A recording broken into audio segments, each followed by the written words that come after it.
Hi CLOWNFEST 11, I'm Liara and welcome to my studio tour. I also live here, so you'll have to excuse if it's a little messy, but let's get right to it. So when you first walk up, my corgi banner will show that we are a very queer household, and when you first open the door, you will almost always be greeted by an actual corgi whose name is Ein, and he's a very, very good boy. He's a sweetheart. But anyway, my philosophy when it comes to music and production is to have immediacy, and so all of my stuff I usually have plugged in and turned on, except for at nighttime because I need the darkness to sleep. But this setup is just a little bit of hardware stuff. Usually I am using it for my friends to come and jam and get a feel for what hardware feels like. I don't use a lot of these boxes anymore, but first up we have the Squirt Pyramid, which is this really awesome MIDI clip launcher, I guess you could call it, and also you can just like assign a bunch of different channels to it and run it out and really take control of a lot of your gear. It's got a decent sequencer as well and some really cool MIDI effects. Right now it's hooked up to this TB-03 because you can't really play a TB-03 super immediately, so this gives it a keyboard, which is nice. Speaking of the TB-03, it's the Roland Boutique version of the TB-303, which we all know and love. I kind of dislike this box, to be honest. I don't think it has a very good overdrive, and I don't really care for the way the accent sounds on it, but it is a nice box. Underneath it, I have the SH-101A, the SH-01A, which is the recreation of the SH-101. So again, something we kind of all know and love. I'm a Roland fangirl, I can't help it. I just really like the sounds, and I do have acid electro, so kind of makes sense. But this one has a really, really beautiful sound, and you can really tweak it nicely. Right now it's just on a preset so you can hear.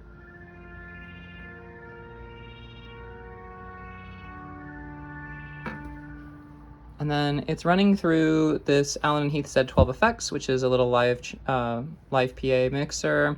It has a couple nice little effects on it if you want to send it to that, and it has some cool routing capabilities as well. So like an alt out if you want to have like a sub with it, or right now it's just hooked up to these two M-Audio AV42s, which are pretty decent for little 4-inch speakers. They get pretty loud and they have a decent frequency response.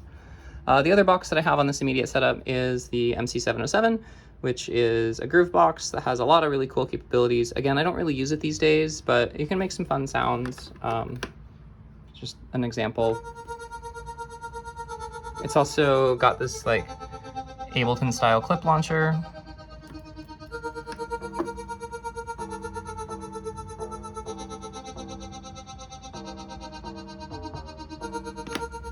Anyway, that's that setup there.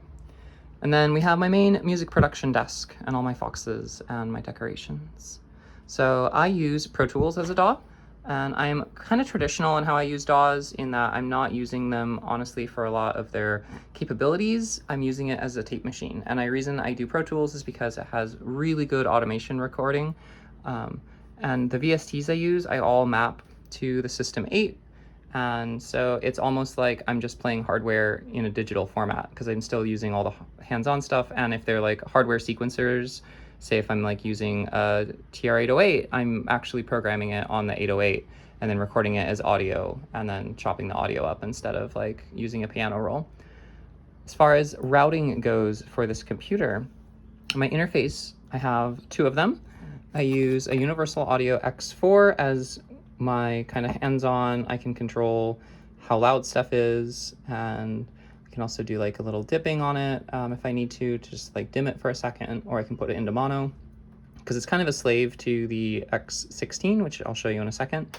The X4 has, I think, 4 ins and outs, and then it's got 2 DSP chips for Universal Audio's like proprietary plugins. Which isn't very much. So in order to enhance that, I have a little Universal Audio Octo satellite, which gives me another 8 DST chips. And then down here is the big one, the X16, which has 6 DSP chips, really good converter. It's 16 ins and outs, and because it's Universal Audio, they make you buy all the cables yourself separately, which is really frustrating. But they're all on like kind of like a D-pin connector, so it's like 8 1/4 inch into this D-pin, and then you get 4 of those cables, and each one's like $20 because they like to price gouge you. So I have to set those up into this patch bay so that the patch bay can run stuff in and out. And then if I want to like hook a mixer up to it, I can do that as well. Audio output is all running into this DBX Drive Rack PA2, which I use because I set a crossover frequency between my subs and my tops. And also I can just like reach down at night and very quickly mute my sub and turn off the crossover, so then I can still use my monitors and have a frequency response that's decent. Speaking of monitors, I use these JBL 308P Mark IIs, which are really nice. They've got a really good sound quality and character to them. And then the sub is a JBL 310S.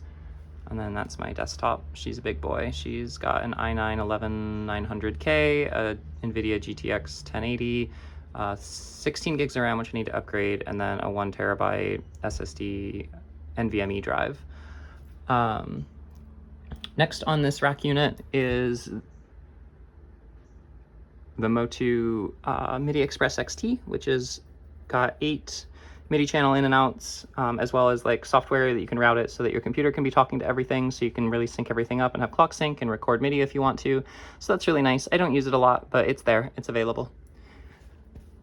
Again, I use the System 8 as my controller. I don't use it as a synth because I have the VST version of it, so I don't need to use the hardware version of the synth. So everything is basically just digitized onto the System 8, and I can use all the parameters to control whatever I need to control and have all my boxes and hardware that I would usually have in my computer, and then have full control over how I record the automation, which is really, really nice.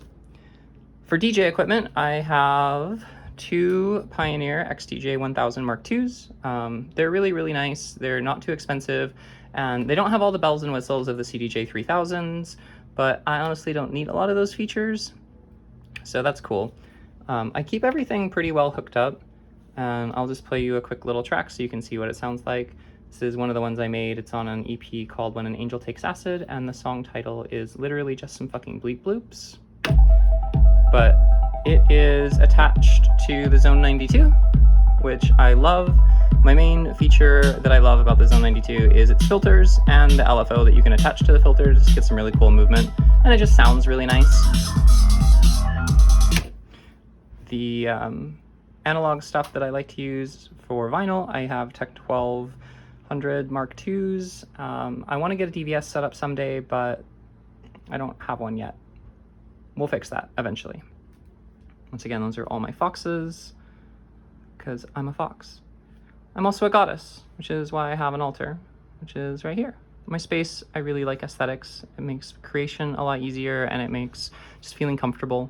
And speaking of feeling comfortable, here is my bed, which leads us to another thing I've been working on. I'm trying to create a completely mobile setup where I don't need to have power. I can just go out somewhere and put everything in a suitcase and jam.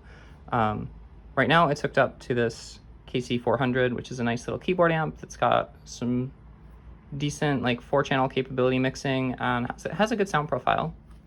But what's really special about this setup is everything runs off battery, and I don't need any kind of power source, and I can just jam.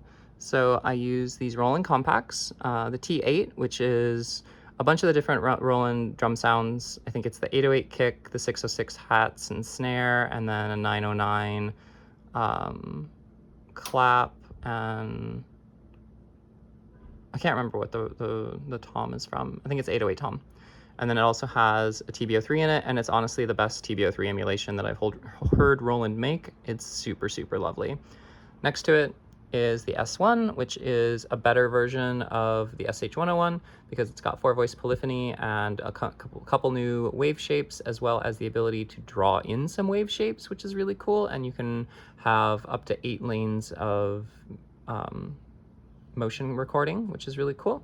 So you can go ahead and make all your tweaks to your ADSR or your envelope or your filter and have it recorded, which is really nice. Next to that is the E4, which is like a 30-second looper through whatever's on your mic in. It's also a voice tweaker, so kind of like the V4. It's got a vocoder, an auto harmonizing function, and an auto pitching function, and then a really cool scatter effect, which can like chop your voice up or whatever your sample is. And then the looper is, like I said, 30 seconds, which is really nice. And these are all attached to this MIDI Solutions Quadra Through. It's a 1-in, 4-out box. I don't have it pictured here, but I've also got the J6, which is the basically Juno compact. It's not really great as a synth because you can't change any of the parameters very well, except for like the filter and the envelope and the resonance. But hey, that's cool with me. It's nice to just have a little chord machine to play some backing stuff with. But that's all being controlled, you know, by my iPad. And then I also use this key step to be able to have a keyboard to play into. And those are all running into the Volt 2. So I have that as my MIDI in and out, as well as my audio in and out, which is attached to the iPad. And I use Roland Zenbeats. Once again, I'm kind of a Roland fangirl, but this program is really, really well done. It has Ableton style clip launcher or a traditional DAW timeline, but you can just like have it launch your clips and control the MIDI for your boxes. So let me play this real quick.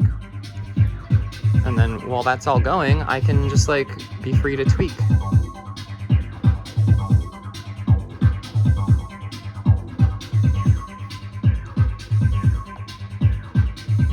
So yeah, that is my studio, and I'm really happy to show it all to you, and I hope you enjoyed this tour.